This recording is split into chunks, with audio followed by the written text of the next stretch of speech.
Eh, yo conocí a Joaquín Amat a través de su blog, cienciadatos.net, que lo recomendamos siempre porque nos parece que es buenísimo. Necesitamos una persona para Machine Learning, una persona que estuviese con Ander Fernández, con Aitor Moreno y con Pedro Gómez, para las clases de Deep Learning en concreto. Yo creo que Alex me llamó y me dijo Joaquín Amat y dije, Joaquín Amat sin duda. Y tengo que decir que después de ver sus clases me ha parecido una maravilla, que hemos tenido muchísima suerte de poder contar con el programa, que es un lujo tenerlo con nosotros y que aún encima que se preste a hacer estas cosas, bueno, pues no se puede pedir más. Así que os dejo con Joaquín, disfrutarlo mucho, que seguro que lo vais a disfrutar y cuando quieras. De acuerdo, pues bueno, muchísimas gracias por tal introducción. Un placer estar aquí con todos vosotros compartiendo esta horita que tenemos para hablar sobre el uso de modelos de Machine Learning aplicado a la predicción de series temporales. Bueno, antes de todo, me gustaría presentaros un poco el índice de los temas sobre los que vamos a hablar. Voy a ser un poco flexible dependiendo de cómo del tiempo en cuanto a la profundidad con la que podemos tratar cada uno de esos, pero bueno, en términos generales me gustaría pues presentaros brevemente el concepto de qué es una serie temporal y dónde nos las podemos encontrar en el día a día y en casos prácticos. Luego profundizaremos en lo que es el forecasting, en qué consiste y en concreto en tres aspectos. Uno es el concepto de varianza explicada y la varianza no explicada, que al final van a delimitar un poco qué podemos predecir y qué no podemos. También veremos estrategias de forecasting, que son muchas, puesto que es una disciplina que ha evolucionado a lo largo de muchos años, y en concreto cómo los métodos de Machine Learning pueden aplicarse a problemas de forecasting.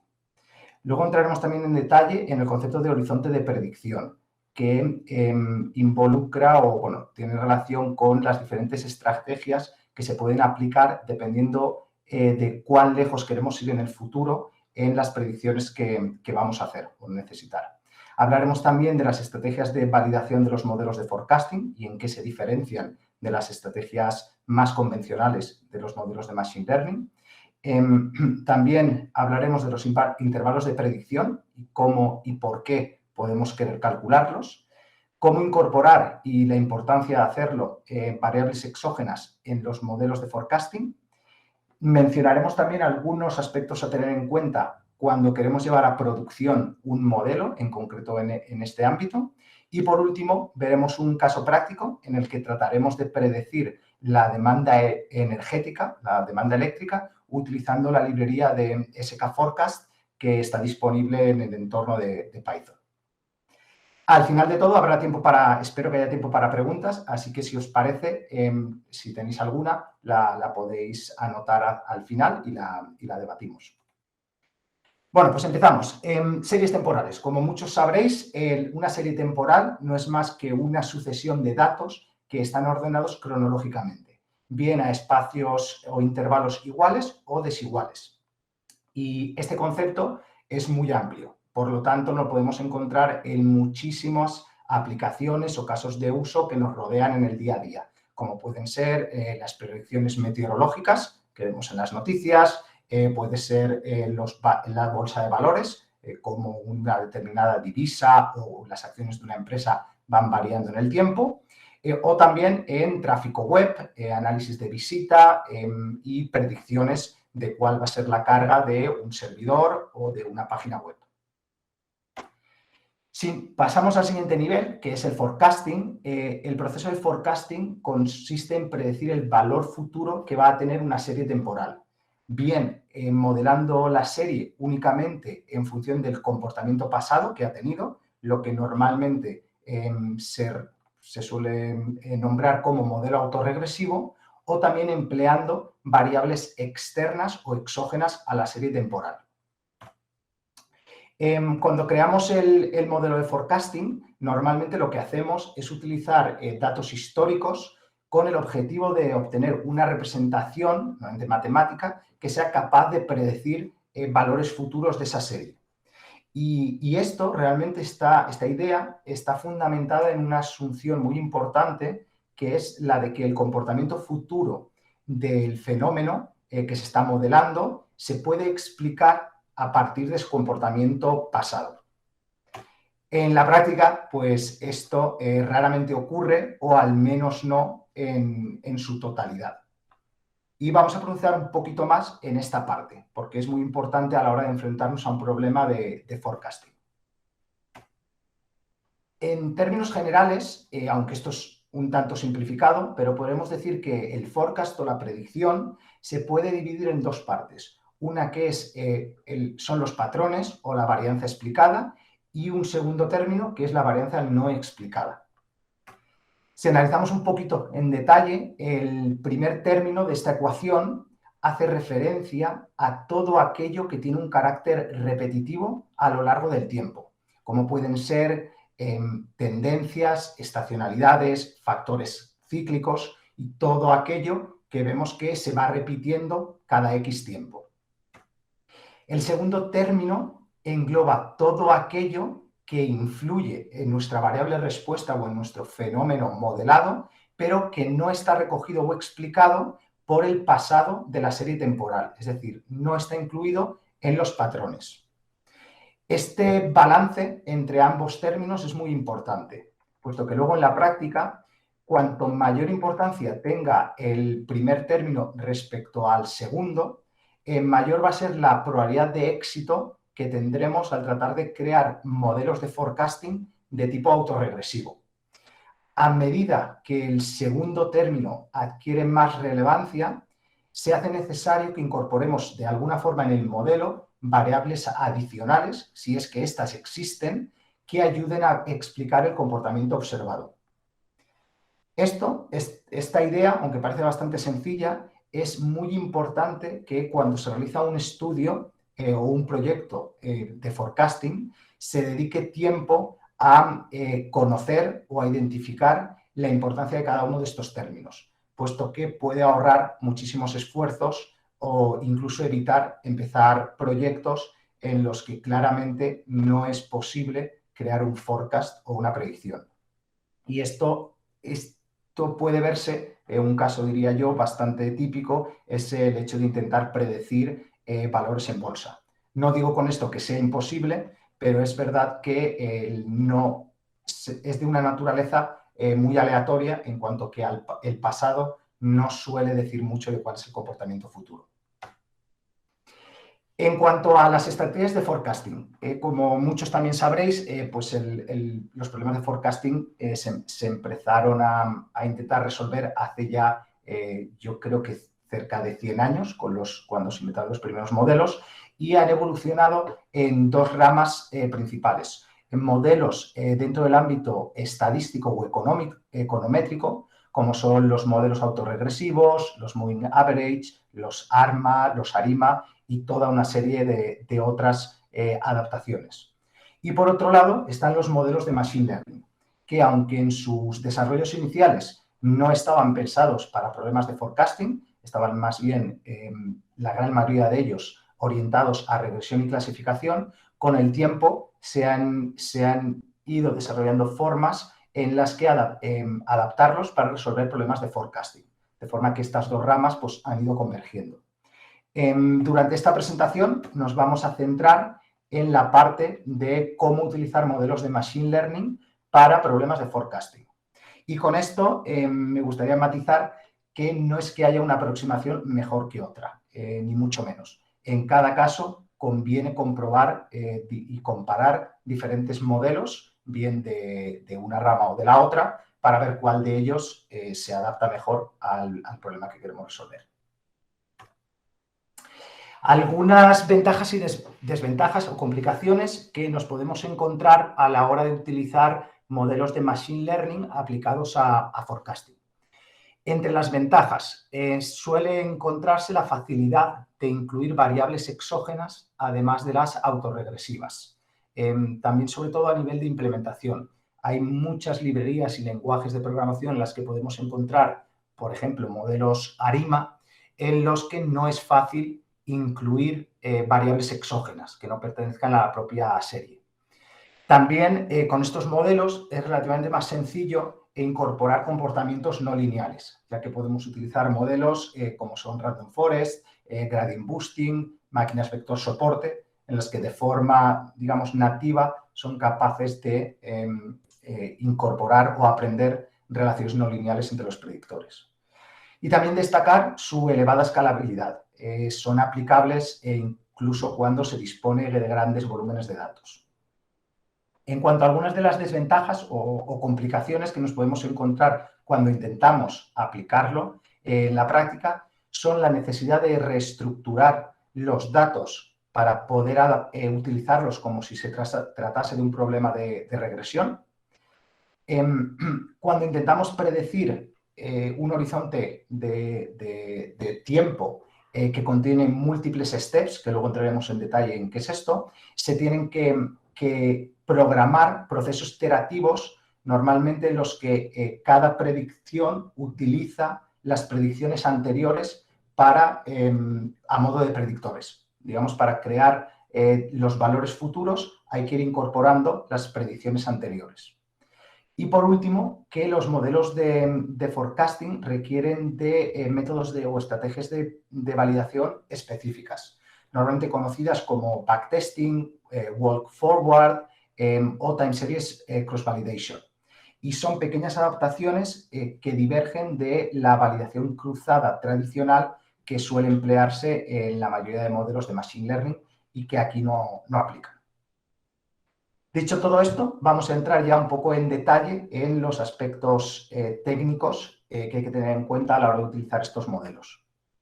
Y el primero de ellos es la creación de la matriz de entrenamiento. Prácticamente esto se resume en que la mayoría de algoritmos aprenden partiendo de un dataset X, que normalmente es lo que solemos llamar como features o variables, y un vector respuesta, que es la variable respuesta. Y con ello son capaces de aprender una función que mapea Y con X. En nuestro caso, en un problema de forecasting, de lo que partimos es de una serie temporal. Entonces, lo que necesitamos es, de alguna forma, reestructurar esa serie para conseguir tener una matriz que asocie cada valor con la ventana temporal que le precede. A esta ventana temporal normalmente se le conoce como lags, y para que podamos unificar la terminología que utilizaré de aquí en adelante, el lag -1 hace referencia al valor -1 en el t-1 que tuvo la serie, es decir, en el momento que precede a el punto que queremos predecir en el tiempo. Una forma, yo creo que se visualiza bastante bien, de esta transformación es este diagrama en el que vemos que tenemos una serie temporal que va del 1 al 10 y que transformamos en dos matrices. En este caso se quieren utilizar 5 lags como predictores, es decir, los 5 últimos valores de la serie para predecir el siguiente. Y aquí podéis ver cómo a partir de esta serie podemos ir reestructurando los valores de forma que el valor 6 o la posición 6 está asociada con las posiciones de la 1 a la 5. Este proceso se va repitiendo de forma iterativa hasta crear esta estructura. Este GIF es la misma información, pero un poco de forma animada, cómo se va reestructurando cada uno de los valores.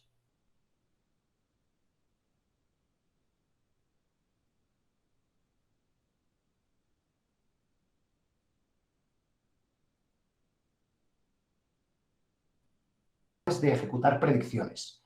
Y dentro de este punto hay que diferenciar lo que son las predicciones single step, en las que lo que nos interesa es predecir únicamente el siguiente valor de la serie.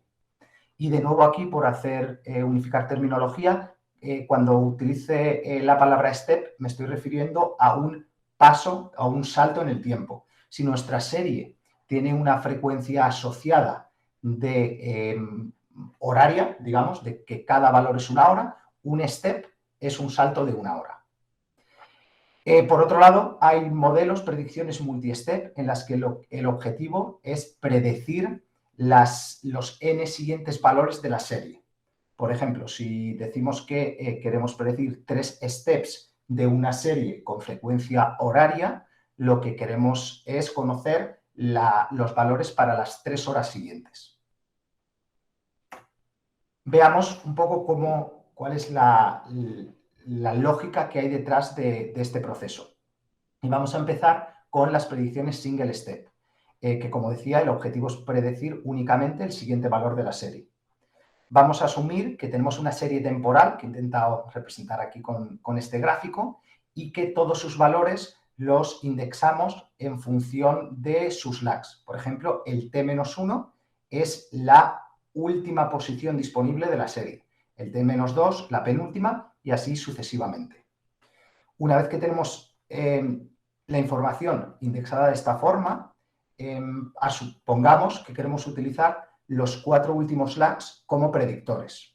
Es decir, queremos ser capaces de predecir el siguiente valor utilizando los 4 últimos.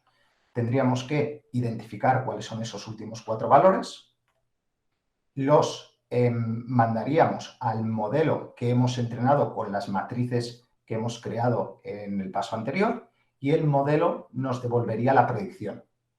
No tiene más misterio. Este proceso es relativamente fácil de implementar. El problema es que la mayoría de casos de uso no requieren conocer únicamente el siguiente step, sino varios en futuro. ¿Por qué puede ser esto? Bueno, ¿por qué es esto realmente una necesidad tan frecuente? La razón es porque normalmente hay que tomar decisiones con las predicciones y toda decisión requiere de una anticipación y un tiempo de ejecución. Por lo tanto, si queremos saber qué hacer en la siguiente hora, normalmente tenemos que saber con relativa anticipación cuál va a ser el escenario que el modelo prevé para ese momento o ese futuro en un determinado horizonte. Esto nos lleva a las predicciones multi-step o a los modelos multi-step, en los que queremos predecir n valores del futuro o del horizonte. Aquí lo he intentado mostrar con, de nuevo, la serie temporal y en azul los valores que conocemos y en naranja los valores que no conocemos. Si intentamos aplicar la lógica que hemos visto en el paso anterior, seleccionaríamos los predictores, en este caso del T-1 al T-4, lo inyectaríamos en el modelo y este nos devolvería la predicción. Ahora bien, cuando intentemos repetir este proceso para el T+2, nos vamos a dar cuenta de que no tenemos el valor que le precede, puesto que todavía no hemos llegado a ese punto en el tiempo. Y eso daría un error y el modelo no sabría cómo tratarlo. Para solucionar esto, una de las estrategias, hay dos, vamos a ver dos, pero una de ellas es la que se conoce como multi-step recursiva. Y os podéis hacer una idea, porque es la solución más intuitiva a este problema, que es que tras el step número 1, en el que obtenemos la primera predicción, para la siguiente utilizamos esa misma predicción como parte de los predictores. Y este proceso lo vamos repitiendo de forma recursiva, digamos, o iterativa, en la que cada predicción utiliza las predicciones anteriores como parte de su input. Este proceso tiene la ventaja de que solo necesita un modelo que haya aprendido a predecir el T+1 o el step +1. Lo único que vamos haciendo es cambiando la información con la que lo alimentamos. En cuanto a inconvenientes, que a medida que los predictores, la ventana, digamos, de predictores se va enriqueciendo con valores no reales sino predichos, estamos metiendo incertidumbre y, por lo tanto, las predicciones van degenerando. De ahí que siempre sea más complicado predecir un horizonte lejano en el tiempo que los primeros valores de la serie o el futuro inmediato. Otra estrategia que también se utiliza con frecuencia para solucionar problemas multi-step es lo que se conoce como la predicción multi-step directa.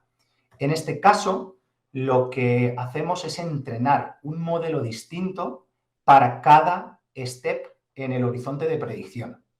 Por ejemplo, en este caso, que queremos predecir 3 steps a futuro, entrenamos 3 modelos. Todos ellos utilizan la misma ventana de predictores, pero aprenden diferentes relaciones entre ellos para conseguir predecir uno de los steps.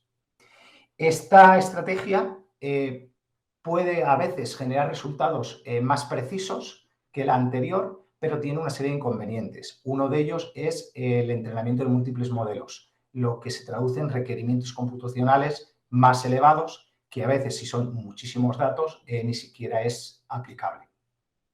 Aquí de nuevo resaltar que no hay una estrategia mejor que otra en todos los casos. Hay que hacer pruebas empíricas y validar y compararlos para ver cuál se ajusta mejor a las necesidades de un problema en cuestión. Vale, esto es un poco hacer hincapié en lo que acabo de mencionar, las ventajas y desventajas de cada uno y un poco el ir probando todas ellas para quedarnos con la mejor. Ahora pasamos a la validación de modelos y para empezar quería repasar brevemente con esta imagen lo que es la validación cruzada, en la que segmentamos nuestros datos de entrenamiento en varias particiones. En cada iteración dejamos fuera una de esas particiones, entrenamos con el resto y luego evaluamos la capacidad predictiva del modelo con esa partición que se ha aislado. Este proceso, que es pues una de las bases de la evaluación de modelos de Machine Learning, tiene un problema al ser aplicada a forecasting, que vamos a ver resaltando en concreto esta partición. En azul están los false que se van a utilizar como entrenamiento y en amarillo la partición que se va a utilizar como validación. ¿Qué ocurre aquí? Que estamos inyectando en el entrenamiento del modelo utilizando información a futuro y luego utilizando ese modelo para predecir el pasado. Esto normalmente se llama data leakage, que consiste en introducir en el modelo información que realmente no tendremos en la realidad, puesto que cuando apliquemos en producción nuestro modelo de forecasting no vamos a tener acceso a los valores de futuro. Para solucionarlo, se han desarrollado diferentes estrategias, de las cuales os voy a mencionar 3, que son ligeras adaptaciones del proceso de cross-validation o validación cruzada. Una de ellas consiste en utilizar de forma ordenada esas particiones. Es decir, partimos de un conjunto inicial ordenado en el tiempo que utilizamos para entrenar y luego vamos avanzando incrementando esa partición o moviendo esa ventana siguiendo el orden temporal. Yo creo que se ve bastante bien en el GIF, en el que tanto el conjunto de train como el de test, que siempre viene a continuación, se van desplazando siguiendo el orden cronológico. Esta idea tiene diferentes adaptaciones, como puede ser la de origen fijado o fixed origin, en el que el conjunto de train se va incrementando más y más. Esta estrategia puede ser útil cuando no se disponen de muchos datos al inicio y, por lo tanto, somos capaces de ir acumulando histórico y enriqueciendo así el modelo. Cuando se tienen muchísimos datos, esta estrategia no suele ser factible, puesto que no tiene sentido, llega un momento en el que no tiene sentido incrementar el histórico de entrenamiento. Y también está la opción de no reentrenar el modelo cada vez, sino utilizar una partición inicial, que el modelo aprenda las relaciones entre los predictores y la variable de respuesta y después ir ejecutándolo de forma, de nuevo, ordenada en el tiempo, pero sin reentrenarlo. Después de esto, bueno, hemos visto, por hacer resumen, un poco el entrenamiento del modelo, cómo lo validamos y las estrategias también de predicción, bien de un step o de múltiples steps. Uno de los últimos puntos que quiero tratar, bueno, no, quedan todavía unos cuantos más, uno adicional, son los intervalos de predicción. Un intervalo de predicción se suele definir como un intervalo dentro del cual se tiene cierta seguridad o una determinada probabilidad de que el valor objetivo se encuentra dentro de sus límites. Por decirlo un ejemplo, un intervalo de predicción del 98% es de esperar que contenga el verdadero valor de la variable respuesta con un 98% de probabilidad. Conocer estos intervalos tiene muchísima importancia, porque cuando utilizamos modelos de forecasting en la práctica, muchas veces la toma de decisión no depende tanto del valor concreto que tome esa variable respuesta, sino de que esté dentro de unos determinados márgenes o de un determinado intervalo, puesto que normalmente cualquier acción tiene un coste asociado y conviene o suele ser conveniente reducir al máximo esas acciones siempre y cuando no sean necesarias. Este es un tema un poquito más avanzado, ¿vale? Que puede ser menos intuitivo, pero voy a intentar plasmarlo brevemente. La idea de la que partimos es la fórmula que tenéis aquí en la derecha, y es que la relación entre una predicción, que aquí he intentado mostrar con i hat, con este simbolito, es que, bueno, de este valor y el verdadero valor es la predicción más cierto error. Es decir, el valor real suele ser el valor que se ha predicho más un error que no estamos siendo capaces de modelar. Esta idea la podemos utilizar para añadir variaciones en las predicciones. Y vamos a ver cómo. Pongamos que estamos prediciendo de nuevo el escenario multistep y que estamos en el step 1. Nuestro modelo, partiendo de los predictores, crea un valor, una estimación. A esta estimación le podemos añadir cierto error que podemos obtener, por ejemplo, del entrenamiento o de un conjunto de validación. Al añadir ese error, hemos creado una pequeña variación en ese valor predicho.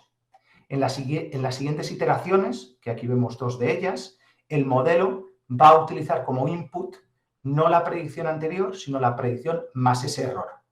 Y con ello va a estar incorporando en este proceso de predicción la aleatoriedad o ese error que no hemos sido capaces de modelar.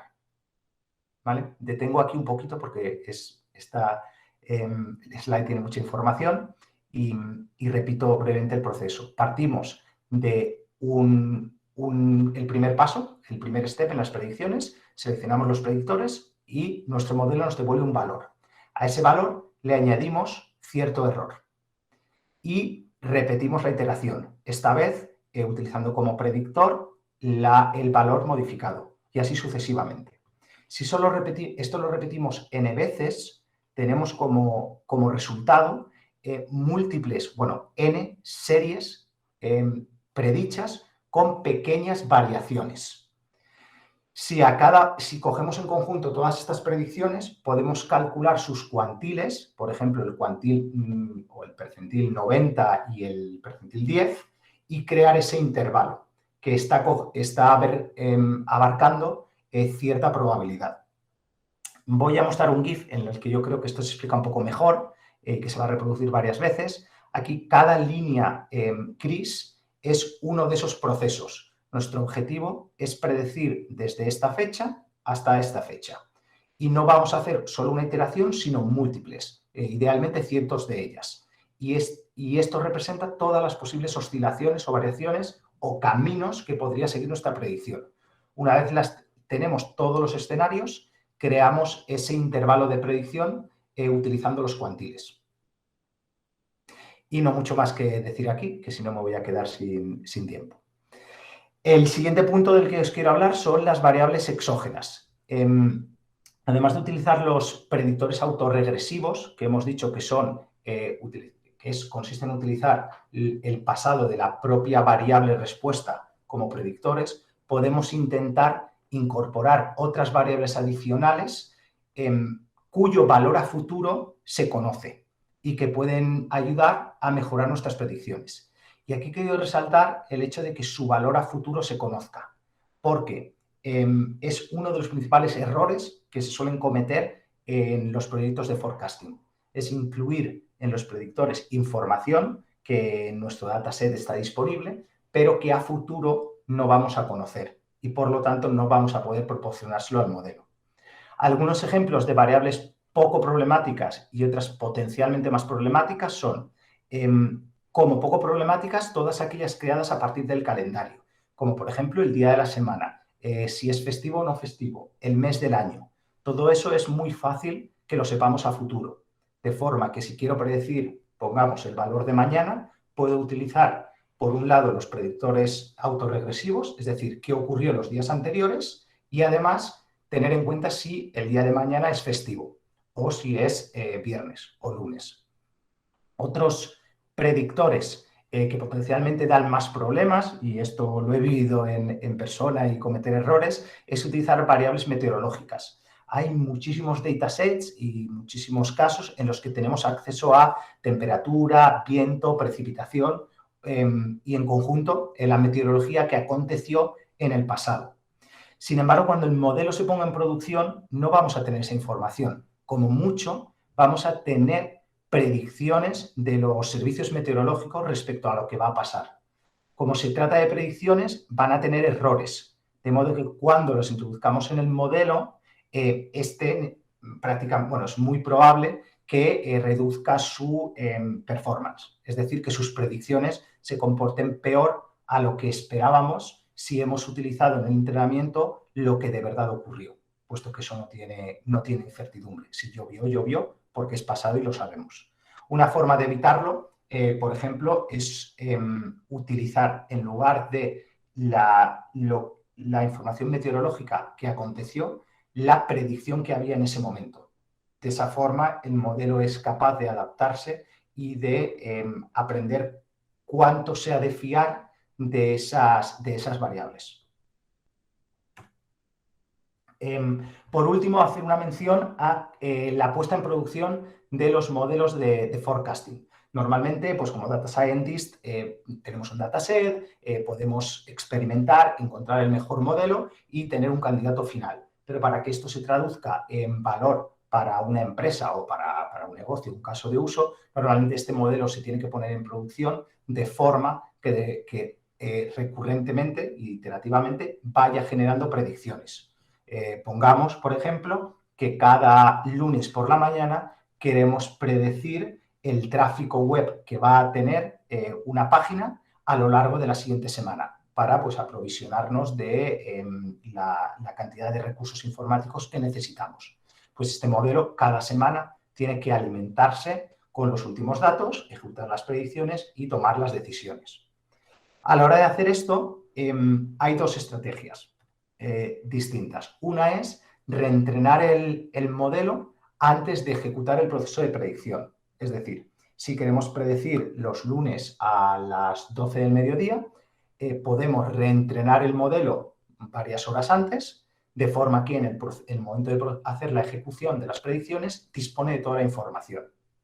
Esto tiene un lado positivo y es que el modelo tiene disponible todos los datos del histórico para intentar aprender y adaptarse a cambios.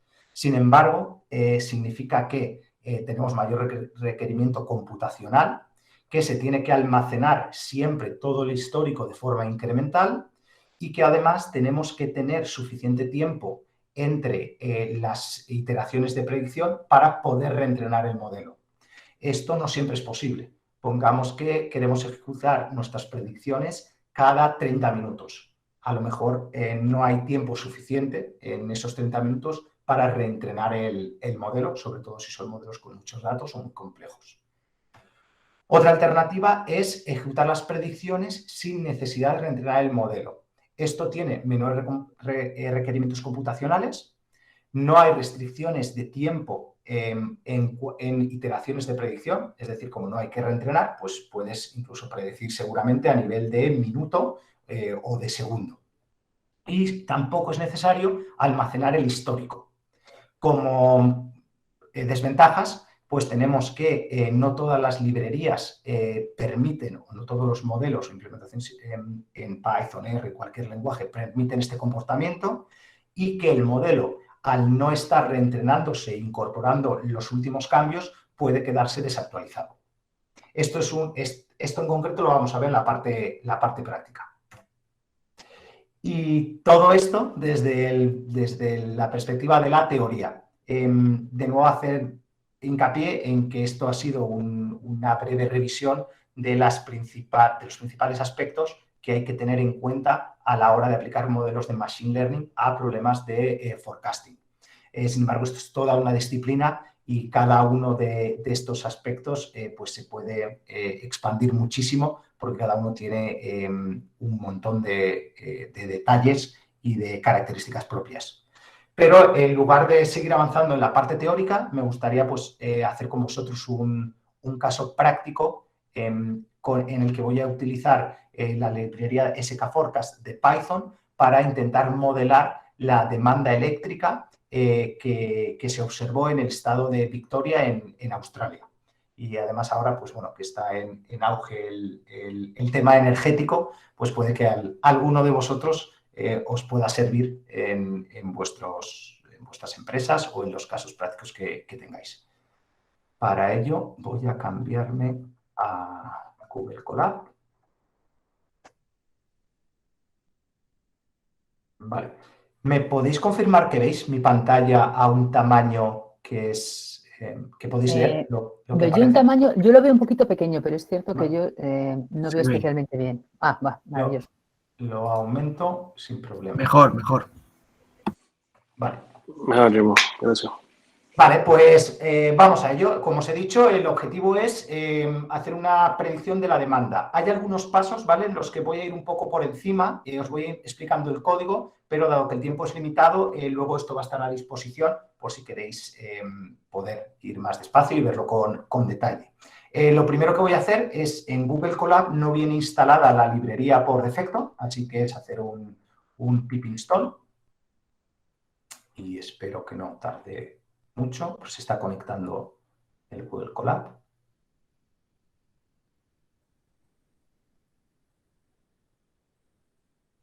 ¿Vale? Una vez instalada, si no os aparece, en caso de que la utilicéis en Google Colab, a veces aparece un mensaje de que es necesario reiniciar el kernel para que haga efecto esta instalación. Pero bueno, en este caso no ha sido necesario. En cuanto a las librerías que voy a utilizar, ¿vale? Por un lado van a estar las librerías típicas de tratamiento de datos, que en Python son NumPy y Pandas, algunos de los estándares.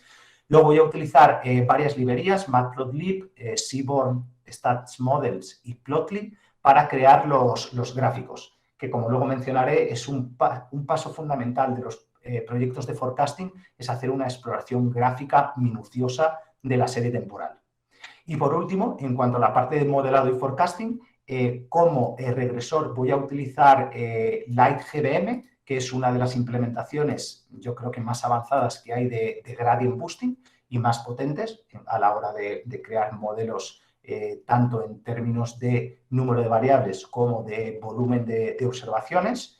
Y en cuanto a la librería SK Forecast, voy a utilizar lo que es un modelo forecaster autorregresivo y Grid Search y Backtesting para optimizar el modelo y, es decir, encontrar los mejores hiperparámetros y evaluar su capacidad y simular lo que hubiera pasado si este modelo hubiera estado en producción. Vale. En cuanto a los datos, bueno, aquí podéis encontrar información de la fuente, porque estos datos son públicos, pero bueno, siempre es importante verificar de dónde vienen y qué permisos tiene su utilización. Los voy a descargar y en cuanto, bueno, ahora veremos qué información contienen. En cuanto a preprocesado, sin entrar en mucho detalle, lo que estoy haciendo es establecer la columna de tiempo como índice de pandas en un determinado formato de año, mes, día, hora, minuto y segundo, y lo voy a agregar a nivel horario, puesto que por defecto estos datos vienen con una frecuencia de 30 minutos. Hago la agregación y además voy a crear unas columnas adicionales que son el día de la semana. Y esto lo vamos a utilizar porque, como veremos a continuación, dependiendo del día de la semana, cambia el patrón de consumo y pueden ser potenciales predictores para incluir en el modelo. Los datos tienen esta pinta que veis aquí. Tenemos un índice temporal, tenemos la demanda, que es la variable que queremos predecir.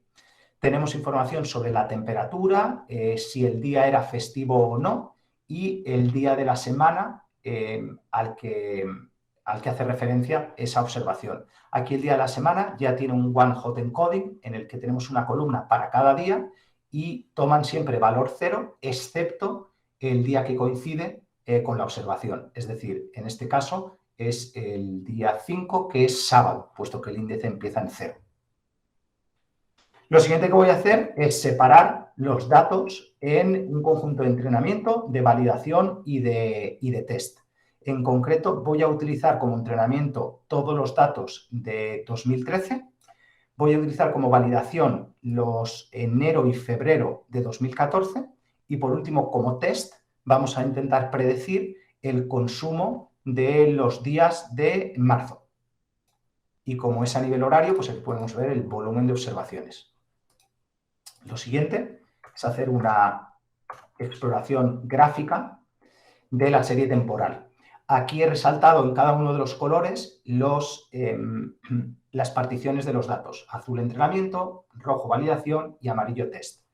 Una de las cosas claras que se ve aquí es, dado el gran volumen que tiene la serie, de la frecuencia, la cantidad de datos, no se puede explorar, la verdad, mucho más allá de ver tendencias. Es muy recomendable en estos casos utilizar representaciones interactivas en las que podemos, pues, hacer zoom y ver, por ejemplo, si existe cierto patrón. Voy a hacer un poquito menos de zoom para que podáis verlo. ¿Vale? Por ejemplo, aquí lo que podemos intuir es que hay un cierto comportamiento en el que entre semana, los días de semana, tienen un consumo superior a los fines de semana. Y esto se va repitiendo, entre semana, fin de semana. Y además que el consumo de un día está muy relacionado con cuál fue el consumo el día anterior. Esto, pues bueno, tiene mucho que ver con el patrón del comportamiento humano, ¿no? Las horas que estamos en casa, en oficina, fuera en la calle.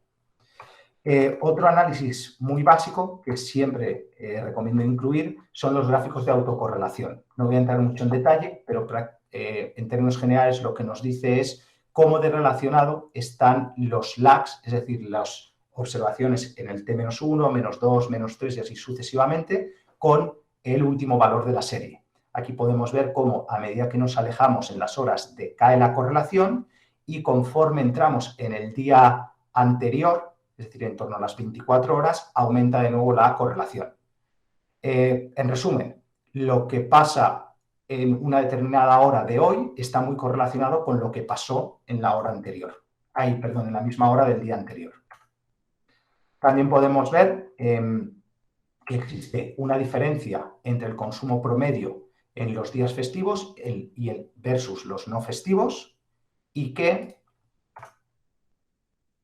entre semana el consumo es más elevado que los fines de semana. He ido muy por encima, simplemente para daros un poco la visión de lo que se suele explorar mínimamente en un proyecto de forecasting para entender la serie. Os animo a que luego podáis repasar con más detenimiento todos estos pasos. Y vamos ya a la parte de modelado. Nos estamos quedando sin tiempo. ¿Cómo funciona la librería Forecaster? La idea general es crear un objeto forecaster, en este caso forecaster autorred, porque es un modelo autorregresivo, al que le das un regresor, es decir, un modelo de cualquier librería de Machine Learning. En este caso ha de cumplir los requerimientos o la API que sigue sklearn, que es un estándar dentro de Python. Y nosotros vamos a utilizar un modelo de gradient boosting con unos parámetros que son profundidad máxima de 2, un learning rate de 0,1 y 50 árboles que formen el modelo. Y como segundo argumento le tenemos que decir cuántos lags queremos incorporar como predictores. Si le damos un único valor, ¿vale?, va a utilizar desde el lag -1 hasta el que le indiquemos, en este caso el 24, es decir, los últimos 24 valores. Si le proporcionamos una serie, solo va a utilizar los lags que estén incluidas en esa serie. Por ejemplo, en este caso, la hora anterior, bueno, las 3 horas anteriores y la hora 24, digamos, el valor 24 horas antes. Voy a dejar como estaba, ejecutamos y al crear el objeto, pues bueno, vemos información bastante detallada al respecto de qué regresor estamos utilizando, qué lags tiene y qué características. Para entrenarlo, simplemente le llamamos al método fit y le pasamos los datos que vamos a utilizar como entrenamiento. En este caso es el conjunto desde el inicio de la serie hasta el final de la validación y la columna demand. Vamos al entrenamiento, bueno, se almacena mucha más información respecto a cuál es el rango de fechas que se ha utilizado, cuál era su frecuencia y todo aquello que puede ser muy útil a la hora de poner estos modelos en producción y auditarlos. Poder siempre saber con qué datos se entrenó, qué fechas y qué características. Si queremos hacer predicciones, únicamente necesitamos llamar al método predict y cuántos steps a futuro. Vamos a suponer que queremos predecir las las 24 siguientes horas. Al hacer la predicción ya nos devuelve tanto la fecha como el valor estimado. Y esto, pues bueno, lo podemos ver en un gráfico. Este es todo el conjunto de test y las 24 horas que hemos predicho hasta el momento. Obviamente, estaréis pensando que para evaluar el modelo lo que queremos ver es cómo se hubiera comportado si durante todo el tiempo de test lo hubiéramos tenido en producción. Es decir, que cada día, por ejemplo, se hubieran ejecutado 24 predicciones y así de forma recursiva. Para eso podemos recurrir al proceso de backtesting, que como os he dicho, al final es entrenar el modelo y luego ir simulando qué hubiera ocurrido.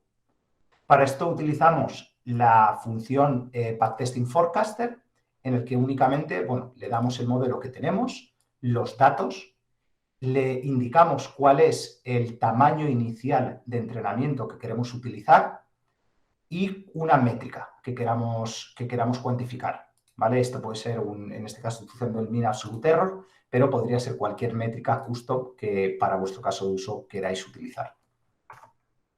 Al ejecutarlo, nos va dando información, si le decimos verbose true, de cuál es digamos, los datos que está utilizando en entrenamiento y de validación en cada una de las iteraciones. Y también el error que se obtiene. En este caso es un poco abstracto, pero vamos a asumir que luego veremos la comparación, que se está equivocando en promedio 389 unidades. Si esto lo representamos gráficamente, pues podemos ver ahora mejor cuál hubiese sido el comportamiento de nuestro modelo en producción. Esto también de forma interactiva. En el caso de que queramos intervalos de predicción, el proceso es el mismo, solo que le especificamos cuál es el intervalo. Por ejemplo, si queremos un intervalo del 90%, pues le decimos que queremos un intervalo entre los percentiles 5 y 95. Esto tarda más, así que no lo voy a ejecutar porque nos quedaríamos sin tiempo y voy a ir a lo que es el ajuste de hiperparámetros. Aquí uno, bueno, ha elegido por su experiencia un determinado modelo con unos parámetros, pero se puede preguntar qué puede hacer para mejorarlo. Si observamos la serie temporal, yo aquí lo que me resalta, digamos, lo que puedo ver es que cuando llega el fin de semana, el modelo, el sábado, suele predecir valores superiores al consumo. Este comportamiento puede deberse a que, como se basa mucho en el día anterior y el viernes, siendo entre semana, tiene un consumo más elevado, cuando llega el sábado todavía, digamos, se fía mucho de lo que ocurrió el día anterior. Y esto hace que, en general, los sábados se esté sobreestimando el consumo. Y los lunes pasa lo contrario. Aquí tendríamos un lunes, como viene de fin de semana, infravalora cuál va a ser el consumo. ¿Cómo podemos añadir esta información o mejorar el modelo? Pues por un lado tenemos la optimización de hiperparámetros, es decir, encontrar cuál es la combinación de los parámetros del modelo que mejora las predicciones. Esto lo podemos hacer con una estrategia de grid search, en la que le especificamos toda una serie de combinaciones, profundidad máxima del árbol, número de árboles que forman parte del modelo de gradient boosting y el learning rate. Y también diferentes combinaciones de predictores. Es decir, quiero probar con los últimos 24 valores, los 48 últimos valores o solo un subconjunto de ellos. Si ejecutamos la función de grid search forecaster con los parámetros, creo que no es necesario que vaya en detalle, porque está en la documentación, pero en términos generales es utilizar el forecaster y darle esas combinaciones de hiperparámetros. Esta función lo que va a ir haciendo es evaluar todos los posibles parámetros que se le han especificado e identificar cuál es el que da mejores resultados. Si le indicamos además que devuelva return best true, lo que va a hacer la función es, tras identificar el mejor, reentrenar el modelo de forma que ya tenga la configuración óptima. Si podemos ver un poco un resumen de para cada combinación de hiperparámetros y lags, cuál es la métrica que ha obtenido y cómo mejora o empeora.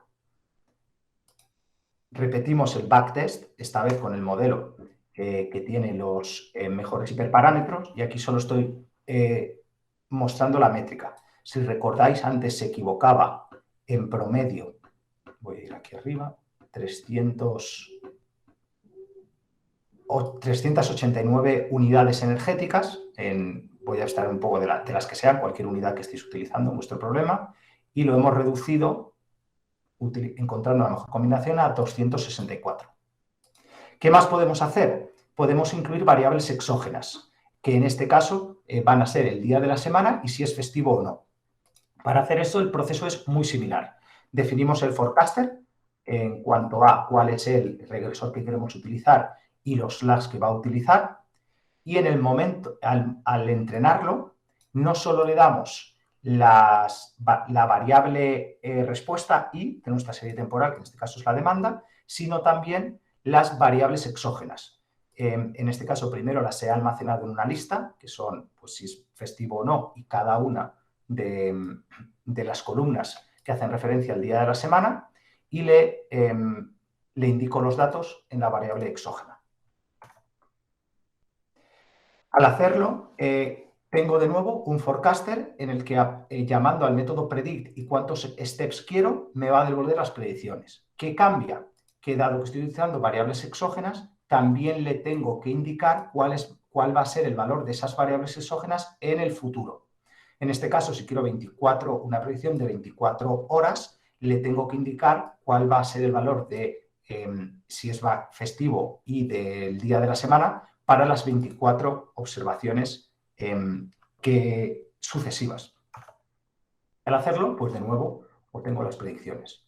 Vamos a ver cuál es el resultado de si simulamos el comportamiento en el conjunto de test de este nuevo modelo. Su error se ha reducido de nuevo a 196 unidades, es decir, iniciábamos con más de 350 y estamos por debajo de 200, como resultado de haber optimizado los hiperparámetros y de haber incluido variables exógenas. Y si mostramos el gráfico, podemos ver que ahora, aunque obviamente se sigue equivocando, pero los sábados no sobreestima tanto la producción y los lunes no la subestima tanto. Es decir, en términos generales, decirle qué día de la semana es ayuda a que el modelo sea capaz de predecir con más precisión.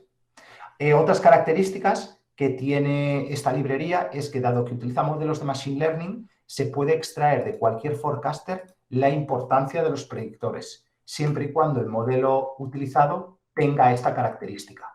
Aquí, por ejemplo, podemos ver, ordenados de mayor a menor importancia, qué predictores está utilizando. La 1 es la hora anterior, las 26, 24, 23 y 25 estarían, digamos, en la zona de lo que ocurrió esa misma hora el día anterior y las horas que le rodean. Y por último, para poder mostrarlo todo, quería hacer referencia a los modelos de forecasting en producción, que esto es muy importante en la práctica. Podemos ver que si hacemos un entrenamiento del forecaster, la última fecha que ha visto en el entrenamiento es el 28 de febrero del 2014. Cuando llamemos al método predict, por defecto, las predicciones van a empezar siempre a continuación de esta fecha. De forma que, si reentrenamos el modelo justo antes de cuando nosotros queremos predecir, simplemente tenemos que llamar al método predict y obtendremos la serie a partir de ese momento. La forma de verlo gráficamente sería esta. Aquí empieza el conjunto de test y nosotros hemos ejecutado el modelo en este momento. ¿Qué ocurre? Que en la práctica podría ser interesante, pues, llevarnos ese modelo a cualquier punto en el futuro. Por ejemplo, al día 9 o al día 10. Queremos predecir el día 10. ¿Cómo lo hacemos? En el método predict le podemos indicar el argumento last window. En este caso, lo único que le tenemos que dar es la ventana que el modelo necesita para crear los predictores. Como en este caso estamos utilizando una ventana de 48 horas, lo único que necesitamos es indicarle cuáles fueron los últimos 48 valores desde el momento en el que queremos iniciar la predicción. Si lo hacemos, el modelo va a empezar prediciendo a partir de esa fecha. Lo podemos ver aquí. En este caso, las predicciones empiezan el día 10, a pesar de que el modelo se terminó de entrenar el 28 de febrero, antes de que empezara marzo. Y bueno, quiero dejarlo aquí. Otras funcionalidades que tiene esta librería es el uso de predictores custom, poder indicarle que quieres añadir también medias móviles, tendencias o cualquier combinación o características que puedas extraer del pasado de la serie. También permite crear modelos multi-output, que como hemos visto, en lugar de utilizar una estrategia recursiva, crea un modelo automáticamente para cada estepa futuro, y toda una serie de utilidades a la hora de exportar estos modelos y poder importarlos en otros sistemas o poderlos desplegarlos en entornos productivos. Sé que ha sido mucha información y mucho código. Mi intención es poder poner a disposición vuestra todo esto para que, si a aquellos que os interese, pues podéis verlo con más detenimiento. Entonces, voy a dejar de compartir. Vale, Joaquín, pues yo creo que la pregunta de Marcos no era si vas a compartir la presentación, era ya una pregunta que nos hizo en la mitad. No sé si puedes... Sí, sin ningún problema. Yo creo que luego lo hablo contigo, si quieres, Olga, de cuál sería el link, y como tú tienes la lista de distribución, lo puedes hacer llegar sin problema. Vale, no sé si tenéis alguna otra pregunta. Yo os agradecería que pusieseis, por favor, y que le hicieseis vosotros, ¿no? Creo que es mejor que no estemos leyendo y... Sí, totalmente, por favor. Si alguien tiene, quedamos un poquito justos de tiempo, porfi, aprovechar ahora. ¿O no? Hola, ¿se me escucha? Sí. Hola, Joaquín, ¿qué tal? Hola, Olga. Bueno, yo tenía un poco la misma pregunta, pero relativa al notebook, al Google Colab. Sí, también os lo voy a hacer llegar porque, bueno, ha sido mucha información y al final esto se aprende yendo practicando y yendo al detalle. Vale, muchas gracias. Hola, ¿qué tal, Juan Carlos? Muy buena, muy buena. Muchas gracias por la presentación, Joaquín. A ver si vosotros por tenemos un poquito de vuestra calma. presencia. Vale. ¿Alguien más que tenga alguna pregunta? O si no, lo dejamos aquí porque estamos ya un poquito pasados de hora. Hola, Joaquín, ¿qué tal? ¿Cómo andás? Hola, ¿qué tal? Nada, una cortita pregunta. Yo justo hace unos meses que me estoy adentrando con esto. Yo lo que es validación, nunca lo utilicé. Siempre usaba, training test, nunca usaba una muestra de validación, que vi que tomabas datos del dataset. ¿Esto es específicamente para esto de forecast o también en modelos comunes usas esto de validación? O sea, vi el modelo de validación cruzada, que lógicamente se usa, pero vi que lo agregaste como una cosa aparte del training test, como si fuese algo similar. Sí, es una práctica muy importante de hacer siempre y cuando quieras optimizar parámetros del modelo. La razón, por resumir, es que toda la parte de buscar los mejores parámetros o hiperparámetros no debe hacerse con el conjunto de test, porque si no se estaría cayendo en el problema de sobreajuste. Podrías buscar la combinación idónea para ese conjunto y que luego no se cumpliera. Entonces, normalmente de ahí sale la necesidad de separar entrenamiento, validación para todas esas actividades, y ya cuando tienes el modelo definitivo y no lo vas a tocar, lo aplicas sobre test para tener una idea de cuál es el comportamiento que puedes esperar de ese modelo. Perfecto, dale, muchas gracias. Vale, ¿tenéis alguna pregunta más o igual lo dejamos aquí? Si quiere alguien, por favor, que luego no se arrepienta, aprovechar la oportunidad. Y bueno, si no, os invito a que si luego más adelante tenéis alguna pregunta, en la presentación está mi formación de contacto. Yo encantado de que me la enviéis y os intentaré ayudar en lo posible. Bueno, pues entonces sí que sí, lo dejamos aquí. Joaquín, muchísimas gracias. Muchas gracias a vosotros. De verdad, y gracias a los demás por venir. Hasta luego.